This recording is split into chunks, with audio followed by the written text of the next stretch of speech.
right, ladies and gentlemen, please take your seats. We are very, very lucky to have with us as our final keynote speaker, Deputy Secretary of Defense, Kath Hicks, who is known to many of you, who is absolutely fantastic, who's been a great leader at the Defense Department from when she was in the policy shop to when she was at CSIS running their national security program to now when she is helping us modernize the Pentagon, manage the budget, and do so much more that manages this big, complicated building. So thank you so much.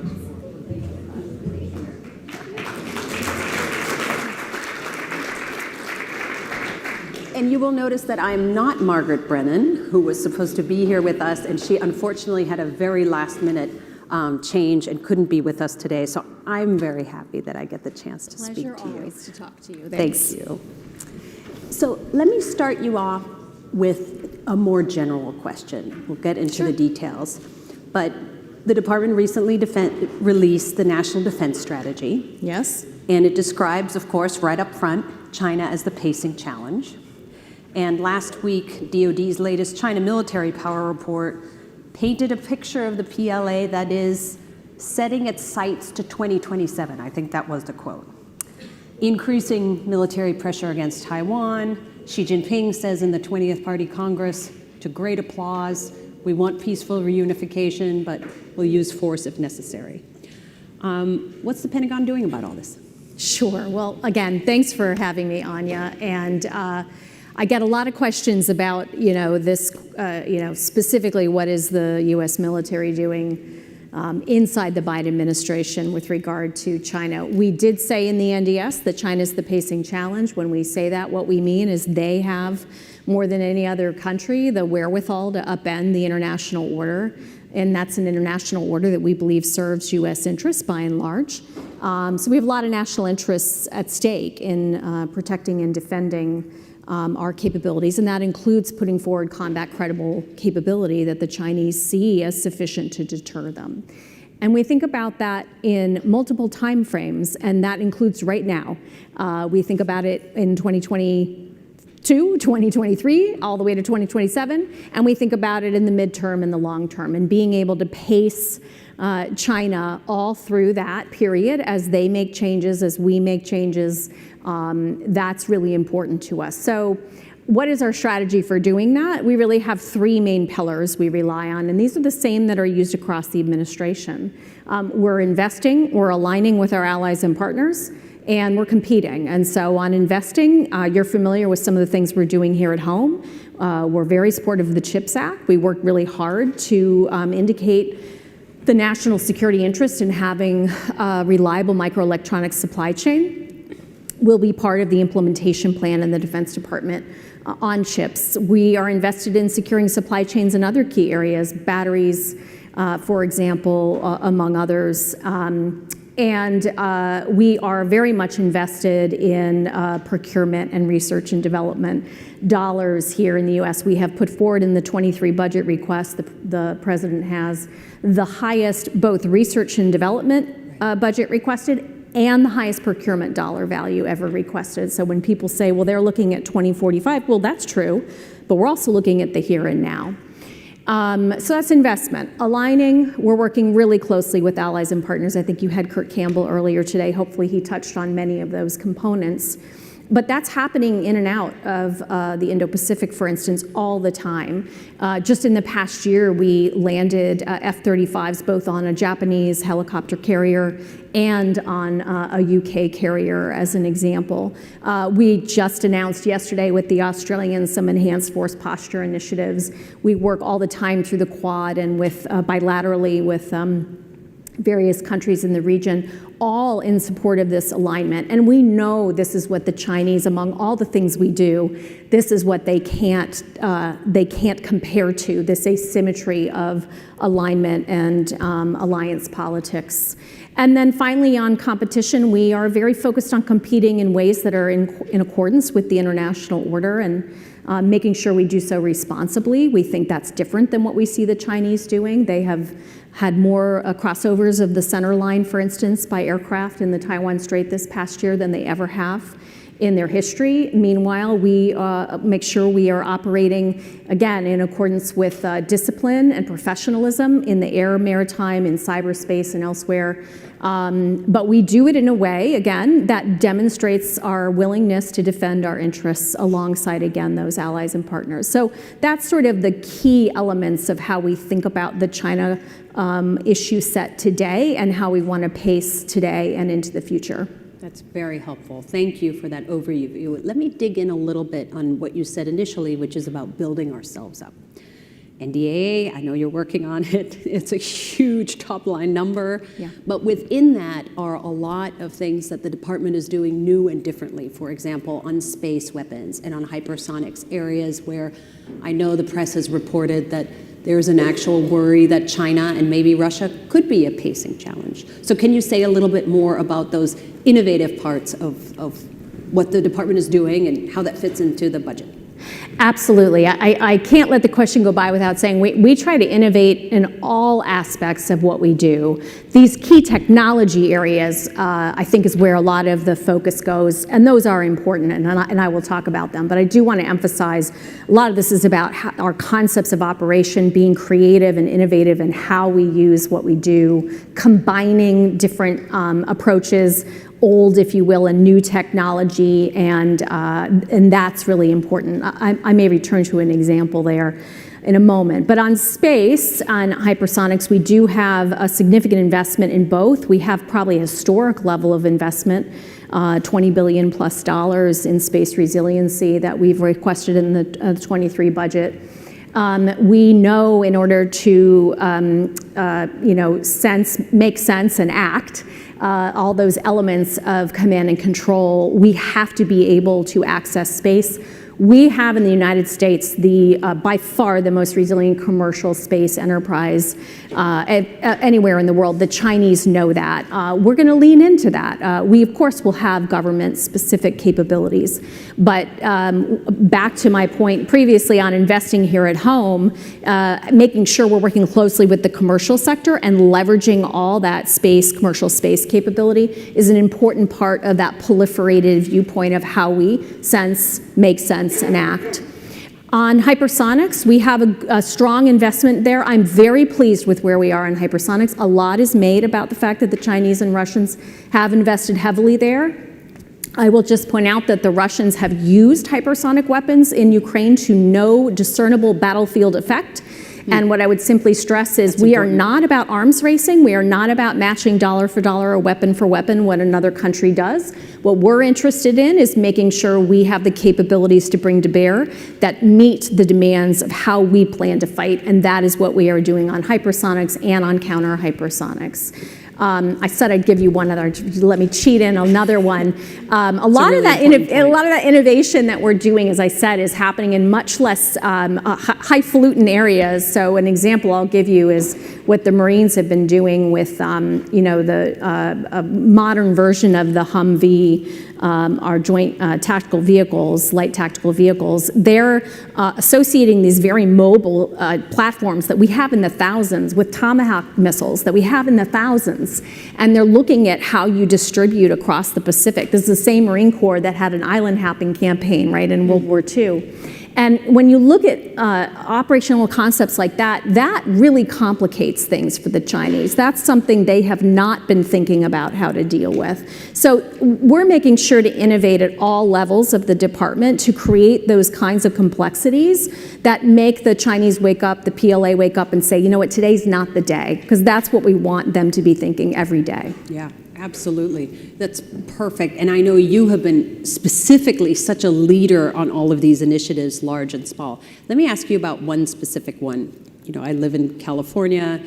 I've been really excited to see the Defense Innovation Unit grow up. Yes. You just announced a new Office of Strategic Capital, which is going to connect innovative companies with the Defense Department in new and different ways. Can you say a little about that? Absolutely. So I believe you and I saw each other within the last year out at Stanford at the great group that they have, that Steve Blank and company have out there. And we hear both out there and in all of our visits the challenges that folks have working with the Defense Department, how hard it is for this wonderful opportunity of the innovation ecosystem in the U.S. to really be fully tapped into. And part of that, not all of it, is on the capital side. So the Office of Strategic Capital is really bringing that use case, combining the use case of what we think we need, what are the solutions that could be brought to bear to warfighter problems, with marrying that with those who are willing to bring capital. And we've been really pleased at the degree, the growth of interest in working with the Defense Department. There's a huge amount of patriotism, of course, in the private sector, a lot of interest in trying to help us. And frankly, a lot of it sparked by Russia's invasion of Ukraine. Yeah. A lot of it's a whole new world folks who out there. want to make sure that we can protect, the way of life that people are used to here in the United States. So we think there's going to be a lot of opportunity with the Office of Strategic Capital. Thank you. Thank you for doing that. Let me just dive a little deeper into, we've had a long conversation this morning with Kurt and then with representatives from the UK and from Australia about the Indo-Pacific. The Wall Street Journal had a piece on Taiwan recently, a couple of days ago, that says that U.S. government and congressional officials fear the conflict in Ukraine is exacerbating a $19 billion backlog of weapons that are bound for Taiwan.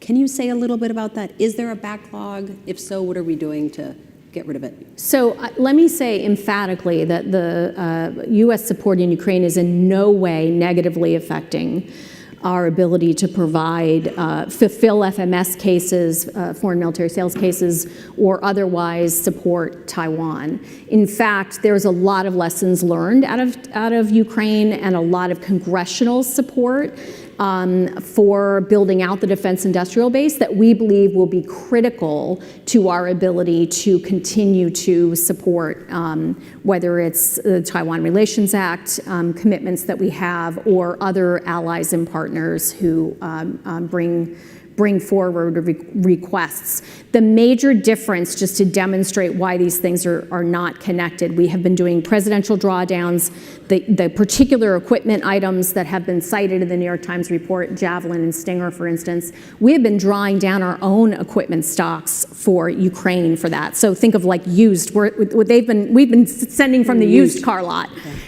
What we have for Taiwan is a new car, a brand new car on Javelin and on Stinger, among some of the other issues that we're doing, other cases that we're bringing to them through foreign military sales. So totally unrelated. And again, to the extent that we have been able to leverage dollars from congressional support for Ukraine to put into strengthening our munitions industrial base, which we have been doing, all that strengthening, whether it's making sure we don't have parts obsolescence, training more workforce, putting more lines, production lines into action, all of that will help us speed along and strengthen more broadly our industrial base to include support for other allies and partners. Yeah, that's very helpful. And I imagine, but tell me if this is true or not, that the muscle you're exercising, getting this military material to Ukraine so quickly, will also then help in other cases? Absolutely. You don't think so? Yeah. Absolutely. And when I talk to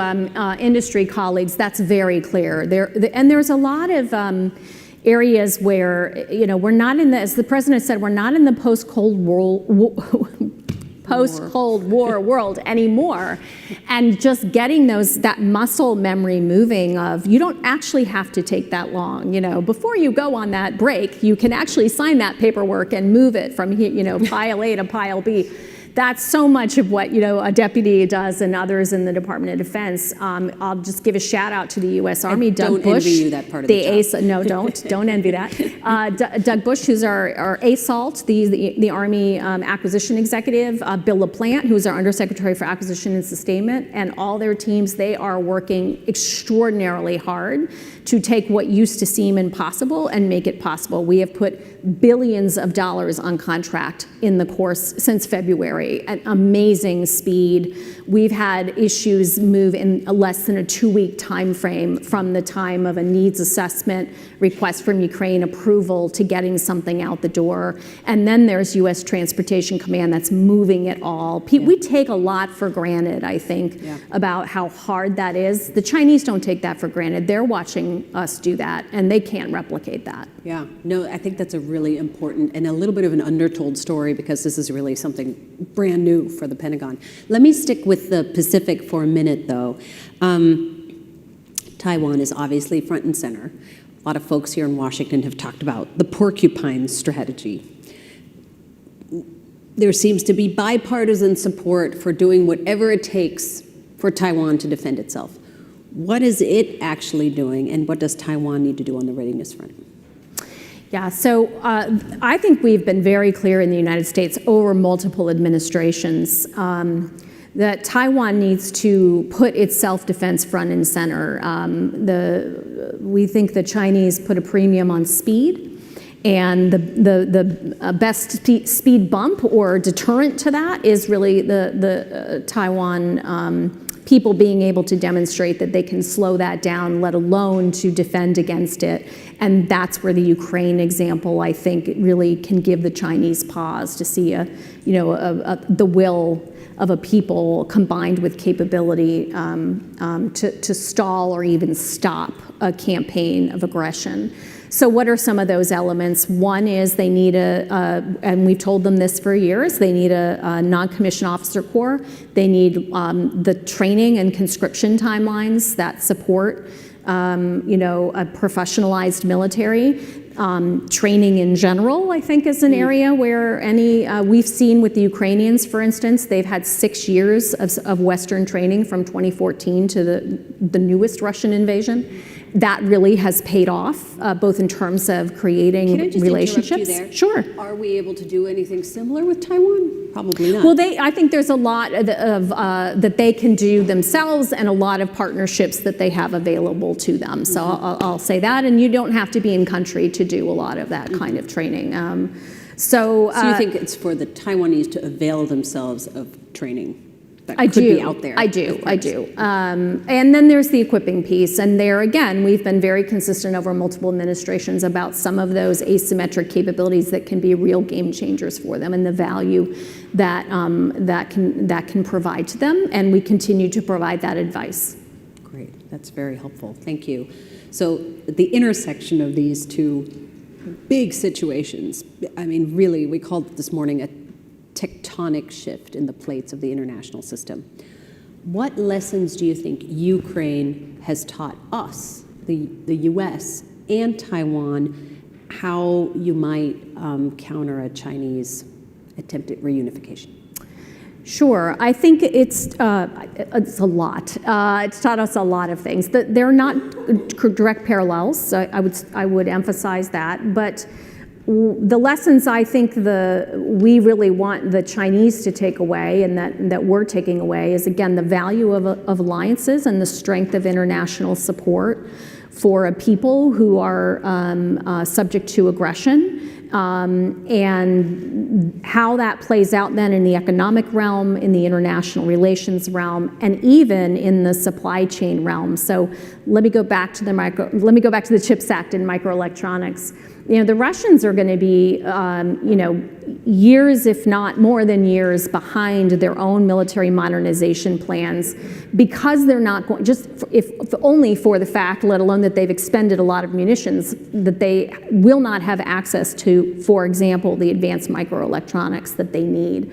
The Chinese have to think about things like that too, right? So that's part of what we want them to be thinking about, and what we're thinking about. How do we bring that international pressure to bear in ways that are very concrete, and create a high cost for them? And then I think, as I said before, a lot of this is about the will of a people combined with some capability can make it very challenging for them. And then lastly, I think I would say where the United States really can speed up its system, invest, align, and compete effectively to provide that support for, in this case, Taiwan's self-defense. Yeah, Absolutely. Let me stick with what you just mentioned, which is the international piece of this and our partners and allies. You know, we had a great conversation this morning about how much is happening in the Indo-Pacific, from the Australian exercises, as suddenly the French and the Brits join their Air Force exercises, British carrier strike group, you know, even a German frigate, more happening. The Japanese and the South Koreans being friendly to each other in a way that you certainly wouldn't have seen a few years ago. Tell me how you were utilizing all that and maybe conducting that orchestra. I think what it really demonstrates is the power of shared values, shared interests, and principles. I really do think it comes down to that. For the United States, what we need to do is be able to put forward a value proposition that we are a provider of stability. We can contribute effectively to stability in the region, that we're there and we're going to be there, and we are a Pacific nation that is engaged. And in the case of the European countries you mentioned, that they likewise have interests, that they're looking to allies and partners in the Pacific and thinking about that whole of world approach. I think that's really important. And then we, of course, have the capabilities. We have the ability to work very closely with, for instance, the Australians with their F/A-18s, or their Growlers, which are common to the United States.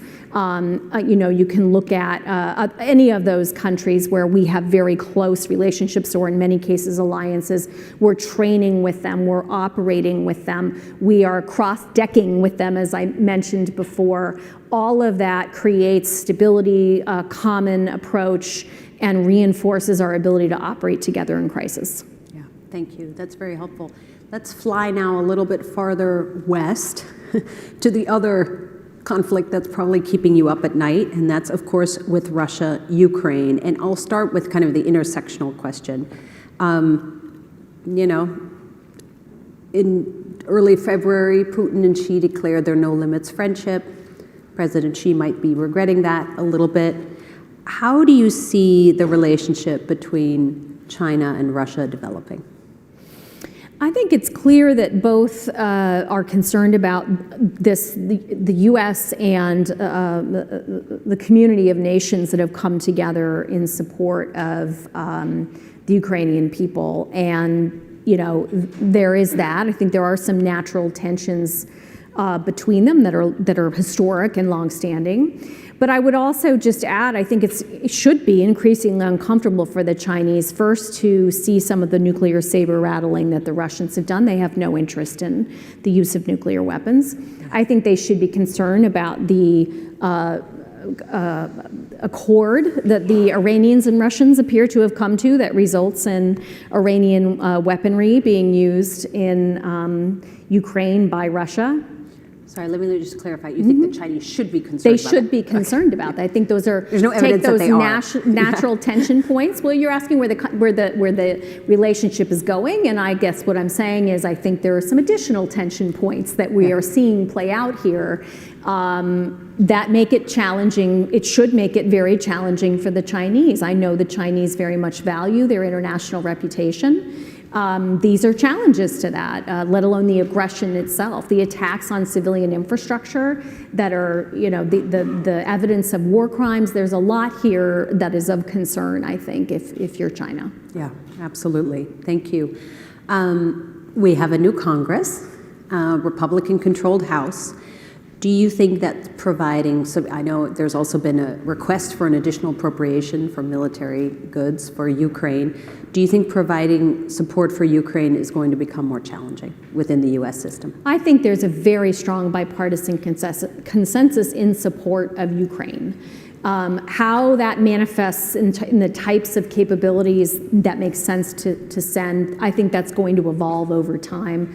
I think our support will itself be shifting, you know, into more enduring, you know, approaches, you know, training, services, support, maintenance, sustainment.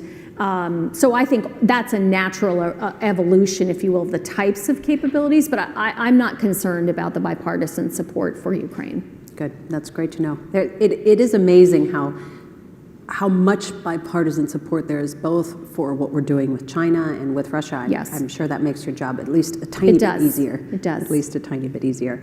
So there's been a lot of, you already said a lot about production lines we're putting back in place, what we're doing. Do you think there's any impact on U.S. military readiness caused by the Ukraine fight?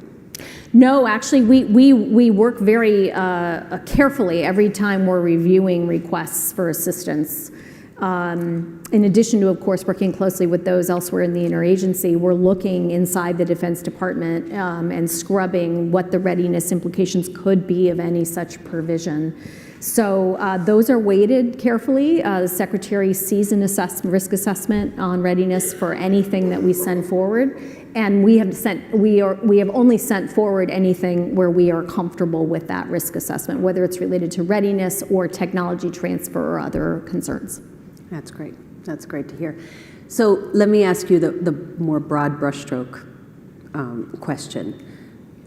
We had the Prime Minister of Lithuania here last night. She gave a pretty tough assessment of the conflict and essentially said, it's hard to see how this ends anytime soon. What's your assessment? Where does this go in the next 6, 9, 12 months? Yeah, I'm not going to try to predict the mind of Vladimir Putin. I think the real answer is he can end this he started it, he can end it any day. It's an act of aggression, a war of aggression against the territory of a sovereign nation. And, it's not going well for him. And he can, make that end by ceasing operations and returning territory.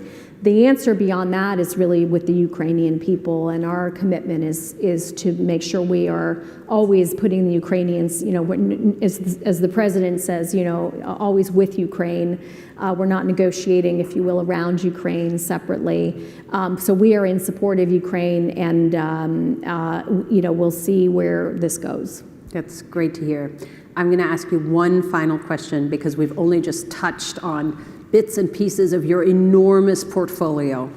What have we not talked about that keeps you up at night? Oh my goodness, I can't even answer that right now. Everything keeps me up at night at this point. I guess I would just return kind of to the China challenge. That's the centerpiece of what I work on every day. If you can pick a centerpiece, it's that. And just making sure that we are overturning bureaucracy at every opportunity to get delivery of capability to the warfighter as fast as possible. And that is quite a daunting challenge in the Defense Department, but it is not impossible, and we are making real progress, tangible, concrete progress in key capability areas. I'm very proud of what our military is doing. I think all the taxpayers should be very proud of what our military is doing. And I'm quite confident that we're putting out that credible capability that's deterring China. Thank you. Thank you so much. All of us here are very, very grateful to you and your team and everyone at the Defense Department for staying up at night worrying so we don't have to. Very good. Thank you for being with us. Thank you all.